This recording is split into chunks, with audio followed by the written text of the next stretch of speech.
I had finally drawn the line. I refused to co-sign another loan for my son-in-law, the same man who had treated my wallet like his own personal cash machine for years. That was when my own daughter, the girl I had carried through so many struggles, looked me square in the eye and said in a voice as cold as steel, "Then you had better not expect to stay here much longer." That moment broke something in me.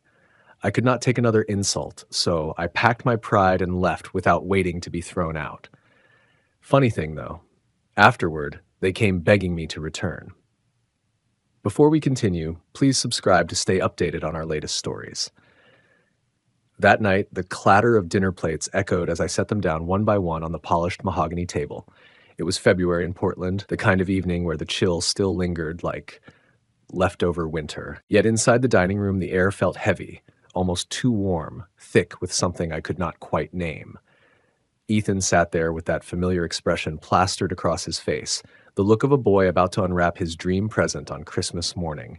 His fingers danced over the glass surface of his tablet. "Garrett, right on time," he said brightly, swiveling the screen toward me. Blue charts and glowing graphs lit up the darkened kitchen. "I have been working on something extraordinary," he said, excitement dripping from every syllable. Miranda stopped mid-step, balancing a bowl of mashed potatoes in her hands. "Go ahead, honey, show him," she urged. I kept setting out the forks, my body moving on autopilot after 4 long years of living under their roof. From the corner of my eye, I caught sight of the photographs on the sideboard, snapshots of Miranda's wedding, the children's graduations, and countless Thanksgivings. 12 years of family milestones, but also 12 years of checks I had written, mortgages I had covered, and emergencies I had pulled them out of. "This is it, Garrett," Ethan declared, his voice swelling with that entrepreneur's swagger I had come to know too well. "My information technology startup." He tapped the screen with confidence. "The platform is ready. Beta testing is finished. All we need now is funding for servers and office space." He tilted the tablet again so I could see. Numbers leapt out at me. An initial investment of $160,000, projected returns, detailed market analysis. My chest tightened as though the figures themselves pressed down on me. "You have always been there for us," Ethan said, leaning closer. "But this time is different. This is not just a loan, this is an investment in our future, Miranda's future, the children's future." My hand froze, fork hovering over the final place setting. The words slipped out rougher than I intended. "Ethan." "I have been carrying this family financially for 12 years, I said, my voice unsteady. Miranda's head snapped toward me. "Dad, this could change everything for us," she argued. I shook my head. "I am tired of being treated like an ATM." The room went dead silent, heavier than a thunderclap. Miranda's bowl trembled. The light from Ethan's tablet dimmed to nothing. I watched color drain from my daughter's cheeks before rushing back in angry streaks. Her voice, when she finally spoke, cut sharper than any winter wind outside. "Then do not expect to stay here much longer." The fork slipped from my fingers, clattering against the hardwood floor. "What did you just say?" I asked, stunned. "You heard me." Miranda set the bowl down hard enough that mashed potatoes sloshed over the rim. "If you are not willing to be part of this family's success, then maybe you should not be part of this family at all." Ethan tried to calm her. "Miranda, come on, let us just—" "No." She yanked her arm away. "I am done walking on eggshells. We have given him a home for 5 years, and now, when we truly need him, he turns his back on us." The room tilted around me. My head spun. Almost 18 months earlier, after Vivian passed away, it had been Miranda who insisted I move in. "Family takes care of family," she had said then. Now that same mouth told me I was no longer welcome. "Miranda, please!" My voice cracked. It sounded old, even older than my 73 years. "I did not mean—" "Save it," she snapped. Her heels struck the floor like gunshots as she turned toward the kitchen. "Dinner is getting cold." I stood frozen, staring at the place setting left unfinished. The fork lay on the floor, catching the chandelier's light. Ethan cleared his throat, mumbled something about checking emails, and disappeared into his office. My legs wobbled as I made my way to the stairs. Every step echoed in the suffocating quiet. Behind me, Miranda clattered dishes loud enough to make sure I knew she was still furious. Up in my room, I closed the door and sat heavily on the edge of my bed. My eyes landed on the photographs lined up on my nightstand. Miranda at 17, glowing in her prom dress. Miranda at 27, cradling baby Zara. Miranda last Christmas, grinning with her arms wrapped tight around Ethan. When had my support turned into an expectation? When had love turned into obligation? Out my window, the lights of Portland shimmered against the night sky. Somewhere out there, families were sitting down to normal dinners. Dinners where love was not something you had to pay for. Hours dragged by. The only sound was the muffled argument drifting up from downstairs. I could not catch their words, but the sharp edge of anger carried clearly enough. At 8:43 p.m., I finally stirred. In the corner sat the old filing cabinet that had stood beside me since Vivian's passing. I had always clung to order, a habit rooted in the military and strengthened through decades of marriage. That filing cabinet held the story of a lifetime, carefully sorted, just like I had always been. Every receipt, every check stub, every bank statement I had saved was stacked neatly in my filing cabinet. When I yanked open the bottom drawer, the metal rails squealed under the weight of years. A folder marked financial records. Miranda and Ethan sat thickest of all. My handwriting labeled it clear as day. Inside, papers slid across the desk, bank statements, canceled checks, transfer slips. 12 years of support turned into expectation. The trail began with their wedding in May 2008. Venue, caterer, photographer, $40,000, all signed by me. Our princess deserves a fairy tale. I had told Vivian back then. I switched on the calculator. Mortgage payments first. $40 to $200 a month times 12 times 4 years. $201,600. Then cars, insurance, tuition. Zara's $12 semester, Blake's $6,400 tech program. Holiday gifts, medical bills, emergency repairs, even their Hawaii trip and Miranda's dental surgery. The total climbed like a death march. $300,000, $350,000, $400,000. By the time I stopped, the number glared back. $390,000. Nearly $500,000 gone. Vivian's insurance, my pension, our savings. I picked up the phone and called Columbia Trust. This is Garrett Sinclair. Cancel the transfers to account ending in 5827. The agent asked for a reason. I stared at my reflection. Gray hair, tired eyes, but a firm jaw. I'm done being taken for granted. 20 minutes later, it was finished. At the bottom of the folder, Miranda's power of attorney papers sat waiting. I had signed them 2 years earlier after knee surgery. Now, I fed them to the shredder, watching her authority vanish in strips of paper. For the first time in months, I smiled. That night, I searched online for Portland apartments. Small one-bedrooms, high-rises downtown, quiet spots near bus lines. The house creaked around me, but I barely heard it. My mind was already gone. By Friday morning, sunlight poured across the hardwood of a downtown place. Diana Marsh, the realtor, waved toward the kitchen. Perfect for one person, close to Pioneer Courthouse Square and buses. I barely listened. The apartment felt right, quiet, clean, mine. She pointed out the park across the street. Very peaceful. Residents like to read there. I'll take it, I said. She hesitated.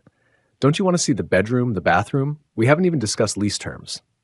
I need peace more than square footage. I opened my checkbook and wrote the answer. The first month's rent and deposit were done. 2 hours later, I pulled up to the Beaverton house. Miranda's car was gone. Her Friday shift at the cafe would not end until 3.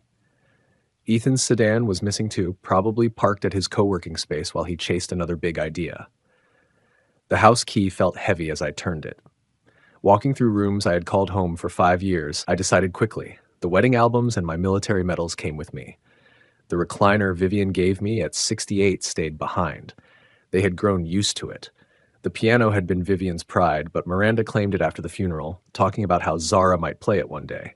Let her keep that dream. Summit Moving showed up at noon, 3 men and a truck that barely fit in the driveway. The crew leader, young and polite, asked, "Mr. Sinclair, 1-bedroom move, senior discount, correct?" I handed him my list. "Everything with blue tape goes. Leave the rest." "What about the piano? Beautiful piece," he asked. I watched them load my desk, my books, my memories. "Leave it. It belongs to someone else now." The hardest was Vivian's jewelry box. Miranda once told me I should keep it to pass on someday. Maybe I would, maybe not. That would be my choice now. I left an envelope on the kitchen table. Inside, a short note. "Miranda and Ethan, I have moved out. The keys are on the counter. Financial support is canceled. You wanted independence from me, now you have it. Don't contact me until you are ready to apologize. My new address will stay private until then. Later, as I signed papers in my new apartment, the phone buzzed. Miranda's name lit the screen. Dad, your things are gone. There's a note. I moved out, I said. You can't just leave. This is your home. Ethan's voice cut in. Garrett, we can work this out. The startup, the investors. You told me not to expect to stay much longer, I said evenly. I took your advice. I was angry. I didn't mean it. Please, don't call again until you're ready to talk about respect. I powered off the phone. Through the window, Portland's nightlights glimmered. Tomorrow I would explore the neighborhood, maybe find a coffee shop or the library. Tonight, I would order pizza and enjoy it on my own, with no one expecting anything except a tip for delivery. Monday morning, the revolving doors of Cascade Financial carried me into marble halls and hushed voices. My meeting with Victor Hayes was set for 10, but I came early.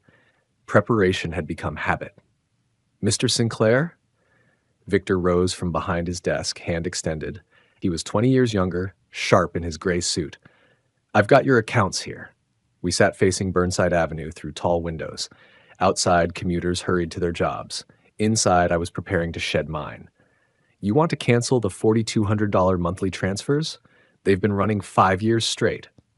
Yes, I said, pulling out the folder I had prepared, and I'd like the full total. He typed fast. Numbers rolled across the screen. His expression tightened. Excuse me, total comes to $390,000 over 12 years, mortgages, tuition, emergencies, everything. Then it's time they pay for their own house, I said flatly. He printed the summary, each page another piece of freedom I had traded away. By noon, I was in Kenneth Wade's law office 3 blocks away. His secretary squeezed me in once I said estate planning and asset protection. Urgency meant billable hours. Kenneth spread papers across the table like battle plans. Irrevocable trusts, homestead exemptions, offshore if necessary. At your age, protection is smart. I want to make sure nothing left can be touched if my daughter decides to come after me. Kenneth paused, pen in hand. Family disputes can get messy. The best defense is structure before the storm hits. Kenneth and I spent 2 hours locking down what was left of my savings. Oregon Wealth Shield trusts, new beneficiary designations, executor appointments. Zara's name appeared again and again as the primary heir. She had always been honest, never demanding, never manipulative. Zara receives everything through the trust, Kenneth said as I signed one document after another. Once this is in place, your daughter has no legal claim. At 2:30, a notary arrived, checking each signature with military precision. Every stamp felt like another lock on the fortress I was building. By the time I left his office with a leather portfolio full of certified copies, I felt lighter than I had in years. Climbing the stairs to my apartment, my phone buzzed. A message from an unknown number. Dad, it's Ethan. We need to talk. Coming by at 7. I deleted it. Let him come. I had the papers now, and something stronger, the freedom to finally say no. At exactly 7, the bell rang. Through the peephole, Ethan's face looked warped but recognizable. He held a bouquet of yellow roses like a cheap truce. Garrett, he said, stepping inside uninvited. He scanned my bare apartment with thinly veiled disappointment. Nice place. Very minimalist. I set the flowers on the counter without bothering to find a vase. Miranda sent you? She was upset after Wednesday, he said, dropping onto my couch without asking. You know how emotional she gets. She didn't mean it. Sit down, Ethan. I took the armchair across from him. Tell me, when's the last time you remembered my birthday without Miranda reminding you? His smile twitched. That's not really. Look, we're talking about family, about your financial support. February 14, I said flatly. Valentine's Day. Hard to forget. And yet you have 9 years in a row. Garrett, that's different. This is about the future. I moved to the kitchen window. His BMW sat in a loading zone, hazards blinking. Last spring, during my knee replacement, I spent 3 days in recovery. Miranda visited once. You sent a card. Ethan bristled. What does that have to do with my business proposal? I'm offering you an investment, not charity. $160,000, I said, turning back to him. To someone who only remembers me when he wants money? That's not investment, that's delusion. His mask cracked. Fine. You want the truth? Miranda and I have been carrying this family for years, hosting dinners, keeping you busy after Vivian died. You owe us. My purpose now, I said evenly, is peace without you. He stood, pacing. You can't just abandon us. We have commitments, people depending on us. Find another ATM. His voice rose. You'll regret this. When you're sitting here alone while we succeed, I'm already alone. The difference is I chose it. Ethan snatched his jacket, fury spilling out of him. This isn't over, Garrett. Family doesn't vanish because you're having a senior moment. He slammed the door, rattling the frame. I watched from the window as he stormed toward his car, phone already at his ear. On my counter, the roses sat untouched, still wrapped in grocery store plastic. I dumped them into the trash. Headlights swept the window a moment later. A silver sedan pulled up where the BMW had been. Miranda's car. She sat in her car for several minutes, phone pressed to her ear, no doubt getting Ethan's version of his failed visit. Tomorrow would be her turn. Tonight, I heated leftover pizza and watched the news in silence. By Friday afternoon, Miranda appeared at my door right on cue. I had seen her circling the block earlier in the week, scouting like a soldier on patrol. Dad? She greeted me with a stage-ready smile, holding a white pastry box. I brought your favorite apple pie from Brewster's Bakery. Cinnamon and nostalgia, both fake, drifted into the apartment. She wore a soft blue sweater, light makeup, her sympathy costume. Setting the box on the counter, she added, just like Mom used to bake every Sunday. Truth was, Vivian burned more pies than she managed to finish, but I let Miranda run her script. Coffee? I asked. That would be lovely. We moved through the routine like actors, measuring grounds, filling the pot, setting out plates neither of us would touch. Miranda perched on my couch, purse placed for quick tissue access. I've been thinking about when you taught me to ride a bike, she said wistfully. You ran beside me 3 blocks even though your back was bad. You were always there. School plays, graduation, my wedding. Her eyes shined right on cue. The coffee finished brewing.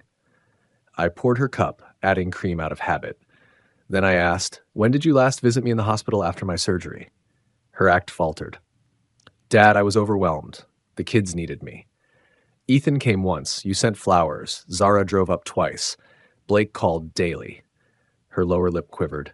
Are you punishing me for being human? For having responsibilities? I'm choosing independence over obligation. Real tears followed. We'll lose the house without your help. The kids will be homeless. Ethan's business could save us if you invest now. Or maybe it's time you find full-time work instead of part-time. Her crying cut off, replaced by anger. I work plenty, managing the house, supporting Ethan, raising kids. Zara's 19, Blake's 23. What kids are left to raise? You've become cruel, she snapped, pulling tissues from her purse. Mom would be heartbroken. This isn't the father who raised me. The father who raised you is tired of being your safety net. She stood, stiff with pride, leaving the pie on the counter like evidence of my coldness. Fine, but when you're alone, wondering why family never visits, remember this. She left without looking back. I opened the box. The pie was flawless. Golden crust, neat vents, polished like a display item. A store-bought gesture pretending to be love. 20 minutes later, my phone chimed. Grandpa, can I come Sunday? Mom and Dad are acting weird. Blake's message made me smile. Yes, bring your appetite. At least one family member wanted company, not money. Sunday, Blake arrived. He still had the spare key, but knocked anyway. A small courtesy that caught me off guard. Hey, Grandpa. He strolled in, glancing around with mild disappointment. Mom said you moved someplace tiny. 23, still dressing like a teenager, untied boots, sagging jeans, wrinkled flannel. He dropped onto my couch, sprawling across cushions I'd straightened that morning. Coffee? I asked, moving to the kitchen. Sure. The machine gurgled while I studied his reflection in the window. Same jawline as Miranda, restless like Ethan, but Vivian's eyes warm brown with gold specks. So, Grandpa, he said, tone casual but practiced. I need a favor. $2,400. My credit cards got out of hand. I poured 2 cups of coffee, adding cream to his the way Vivian always used to. I slid one across the table. So tell me, Blake, when are you planning to pay it back? You do not even have a job. I will find something soon, he said, sipping without meeting my eyes. Maybe something with cars. You know I am good with engines. Ralph Donovan's looking for a mechanic's assistant. I had been waiting for this. I reached into my wallet and pulled out the business card I had tucked there 2 weeks earlier for this very moment. $15 an hour, full benefits after 60 days. Blake's face twisted in that way I knew all too well, like a child bracing against vegetables at dinner. Grandpa, I do not want to work for some random guy. I just need quick cash to clear my debt. Then I will figure out the rest. And this debt? I asked. How did you rack it up? Just normal stuff, he muttered. Gas, food, clothes. Sometimes I helped out friends. Bars, video games, concert tickets? I pressed. His shoulders hunched, his whole body curling defensive. You have gotten cheap, he shot back. You always helped before. Remember when I needed money for technical school? I remember paying $6,400 for welding certification you never finished. That stung him. He jumped to his feet and paced to the window, back again, restless as a cornered dog. That was different. Other opportunities came up. Like what? Sleeping until noon? Playing online games until 3 in the morning? I leaned back in my chair. You do not understand how hard it is for my generation. Everything costs more, jobs pay nothing. This is for your benefit too. I held Ralph's card out toward him. Real skills, steady income, pride in what you do. Something solid. He slapped the card away. It fluttered to the floor, landing face up like an accusation. I do not need lectures about pride. I need $2,400. No. Just one word, but it landed heavy between us, final as a slammed door. Blake stared at me like I had grown another head, stunned that I could tell him no. Then his face hardened. Fine.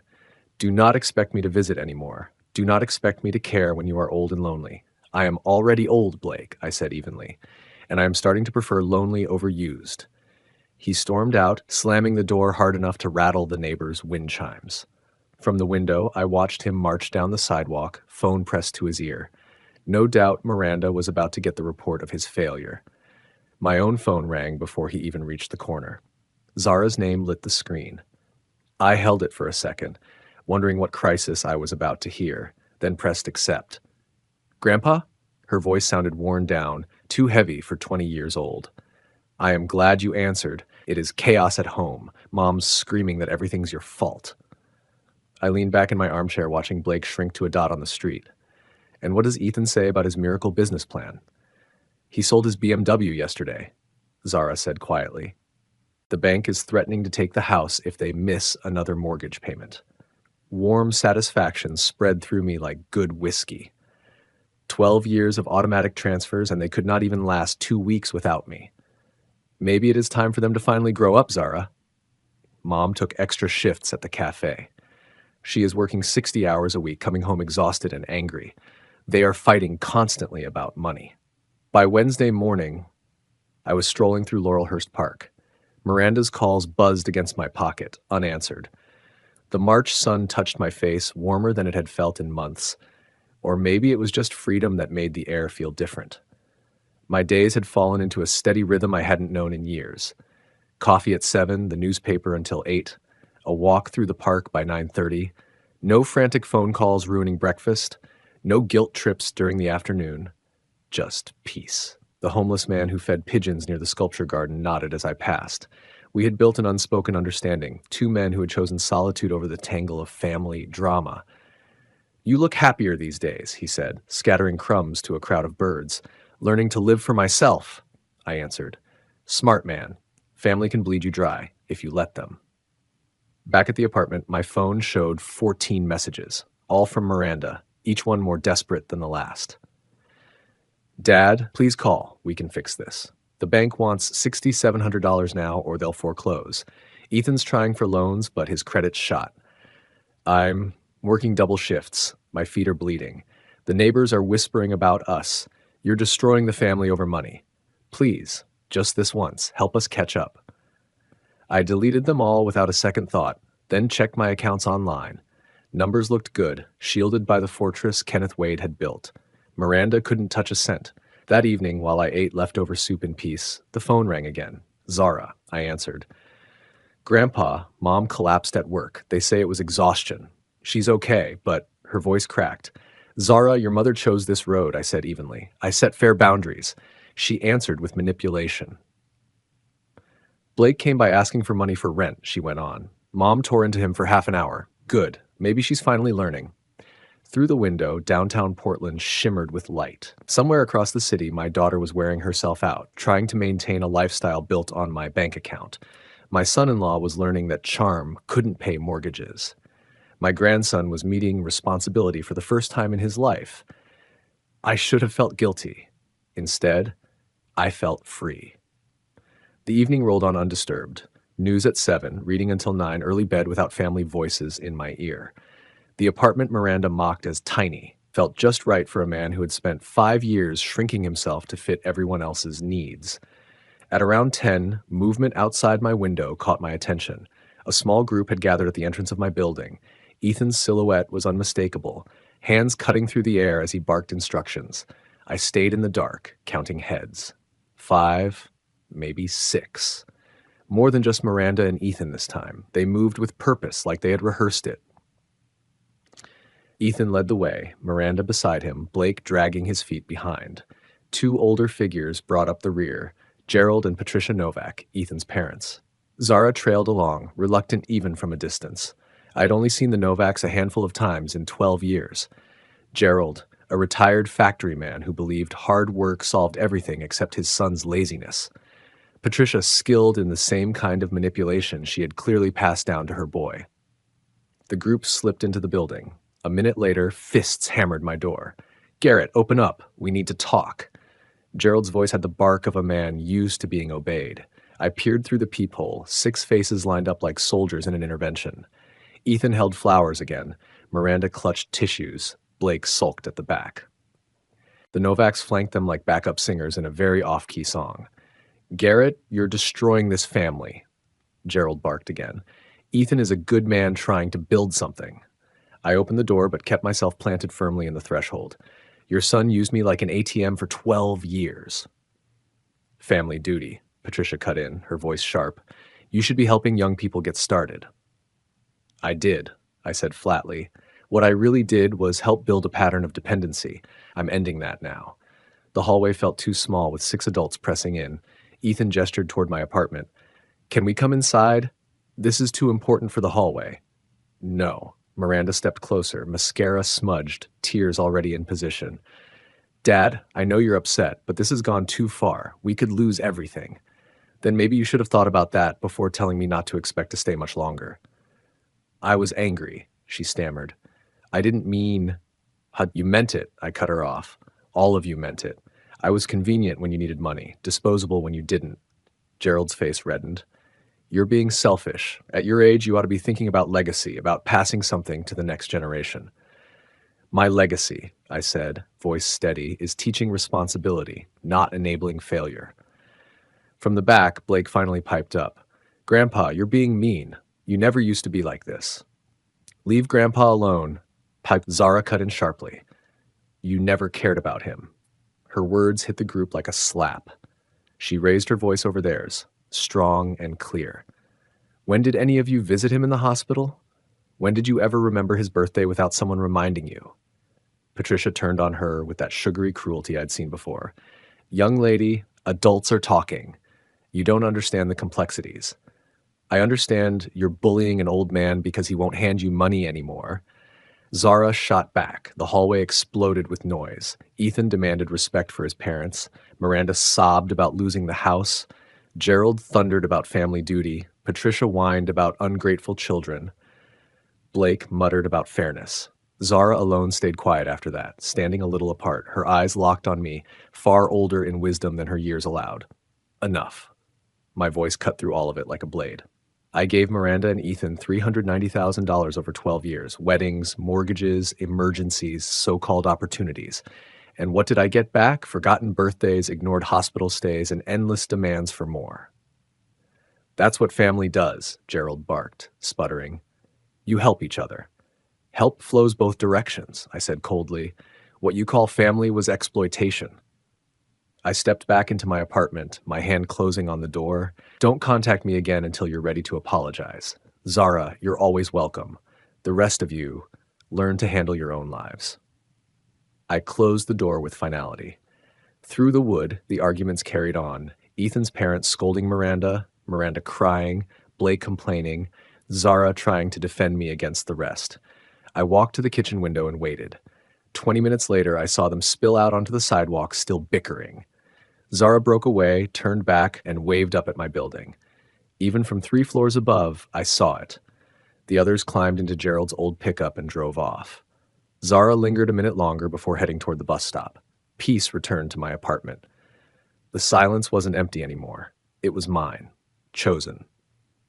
Weeks later, I sat in Kenneth Wade's office again. He spread documents across his conference table. "We're finalizing an irrevocable trust with your granddaughter as the sole beneficiary," he explained. May sunshine streamed through his downtown windows, casting light across legal protections I should have built years ago. "The Oregon Wealth Shield Trust gives you shielding against creditors," Kenneth continued. "Even if your daughter tries to sue, she can't reach these assets." I signed each paper with a steady hand. The months since March had taught me that real freedom required strong walls.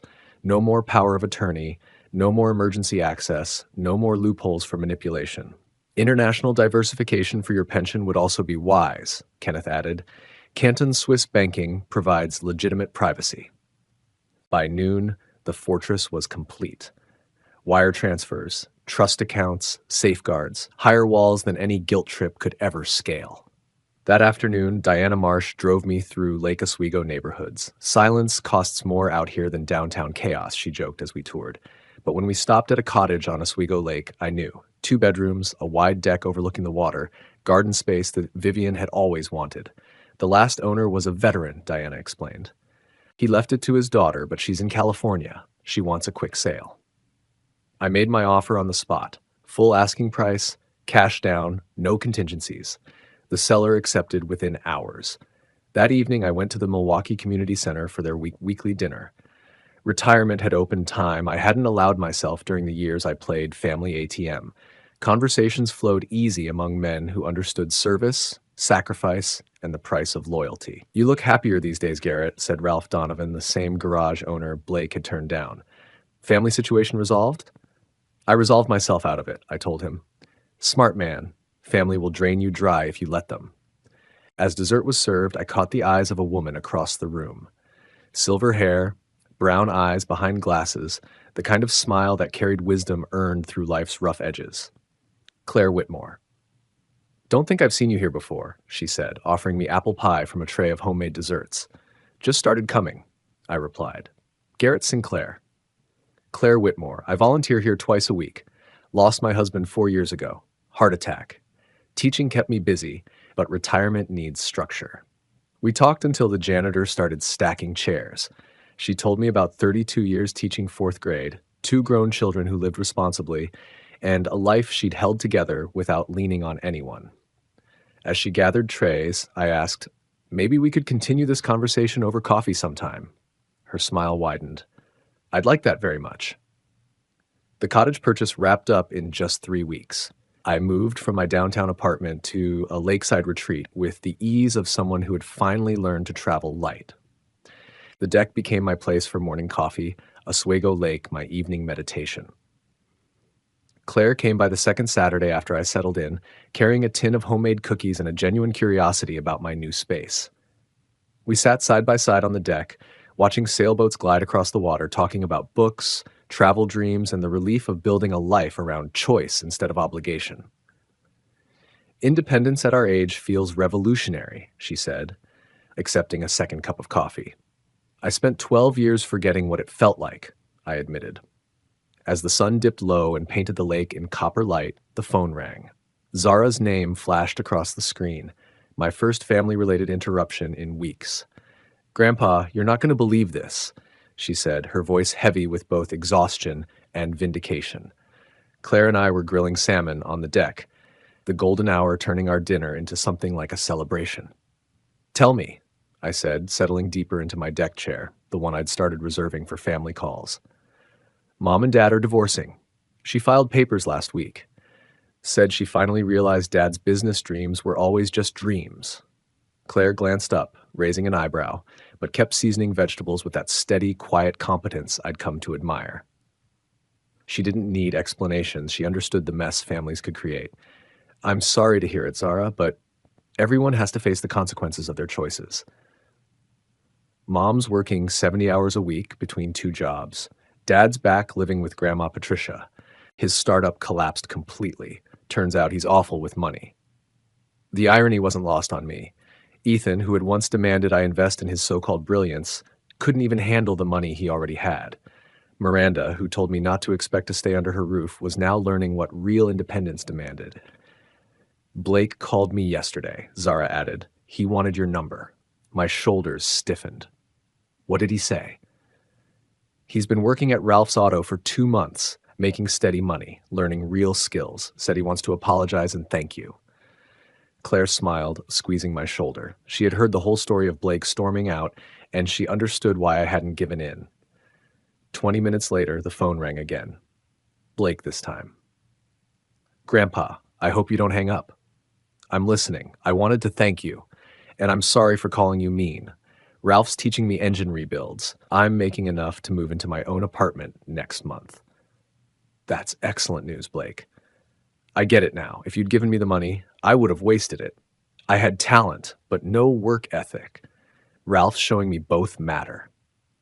When the call ended, Claire and I sat quietly watching the salmon cook. A blue heron stood still at the water's edge, patient and steady, the same patience I'd finally found in myself. You saved that boy from becoming like his father, Claire said softly. Tough love is still love, I answered. We had been planning a September trip to Crater Lake, my first vacation in 5 years that wouldn't be ruined by family emergencies. Claire had already mapped out trails, researched lodges, even asked a neighbor to water her plants. The idea of real anticipation felt foreign, but wonderful. Miranda texted again today, I told Claire as we carried food inside. She wants to talk. Are you ready for that conversation? She asked. I'm ready to keep my boundaries, no matter what she says. Claire's kitchen skills blended easily with my grilling. We'd fallen into routines that felt natural, never forced. She kept her own home just a few miles away, but stayed often, bringing groceries, cooking meals, sharing the kind of companionship that adds to solitude instead of smothering it. On Thursdays, we went to the Milwaukee Community Center together. Claire's teaching background helped her connect with the younger vets, while my years of service gave me perspective they listened to. One evening, as we washed dishes after dinner, she said, I never thought I'd find companionship again at my age. Neither did I admitted, not after realizing how one-sided my family ties had become. Through the kitchen window, headlights swung into my driveway. I recognized the silver sedan immediately. Miranda's car, the one I had helped her buy 3 years ago. Speaking of family, Claire said quietly, following my gaze. Thanksgiving morning found us preparing dinner for our chosen family. Zara drove in from Salem at 2. Blake arrived an hour later, carrying rolls he'd baked in his own apartment. The cottage filled with the smell of turkey, stuffing, and the kind of peace that comes when relationships are built on respect instead of obligation. Zara just texted, she's bringing pumpkin pie, Claire said, checking the turkey with the expertise of someone who had run more holidays than she could count. Blake can't wait to show us pictures of his place, I replied, setting the table with my grandmother's china. Those dishes had survived wars, moves, and family storms. Now at last they were being used for what they were meant for, celebration, not sacrifice. The doorbell rang then, hard and urgent, shaking the moment. Through the peephole, I saw Miranda's face. Drawn, desperate, worn down far beyond her 46 years. She wore clothes I remembered from 2 winters ago, and her whole posture sagged like someone who had run out of options. Dad, please open the door, she said, her voice trembling. I need to talk to you. Claire stepped quietly beside me. 4 months of living side by side had taught us how to handle these moments, together but with respect for each other's boundaries. She didn't interfere, but I could feel her support. I opened the door, though I stayed firm in the threshold. Hello, Miranda. Dad, I lost the apartment, she blurted out. The landlord evicted me last week. I'm staying in a motel, but I can't keep paying. Please, one last time, help me. Just enough for first month's rent and security deposit. $4,000. I promise I'll pay it back. Her voice carried a rawness I had never heard from her before. The sound of someone realizing that pride can't pay rent and manipulation doesn't buy stability. I'm sorry for your situation, Miranda, I said evenly, but help without responsibility won't save you. She pushed past me, walking into the cottage living room. Her eyes roamed over the furniture, the wide windows, the lake view, every sign of the security she once took for granted. This is what you chose over your own daughter? A nice house while I'm homeless? I chose self-respect, I told her, over feeding destructive patterns. Claire stepped forward, calm but firm. Miranda, your father has been helping for 12 years. Maybe it's time you helped yourself. Who are you to judge our family? Miranda snapped, her voice rising in the same tone that used to cow me into silence. I'm someone who had to learn independence after my husband died. It's Sturter, Claire replied steadily. And your father is teaching you the same lesson. Dad, this is cruel, Miranda cried. Mom would never approve of you treating me this way. The mention of Vivian hit me like a punch, but I'd prepared for it. Your mother would want you to be strong, to stand on your own 2 feet. She would be brokenhearted to see what dependency has done to you. At that, Miranda crumpled into tears. This time they were real. I don't know how to do this alone. I've never had to. You're 46 years old, I said gently but firmly. It's time to learn. She left soon after. Out in the driveway, she passed Zara, who had just arrived with pumpkin pie in her hands. They barely acknowledged each other.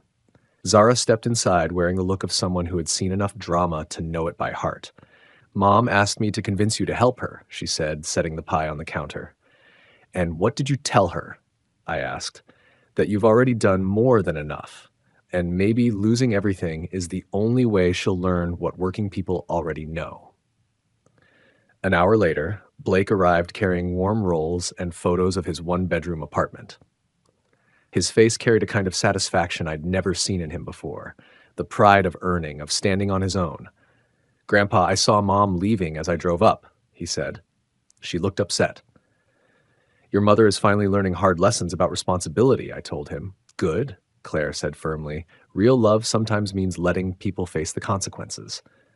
We gathered around the table, me, Claire, Zara, and Blake. 4 people who had chosen to build relationships on mutual respect instead of financial transactions. The turkey came out golden and perfect.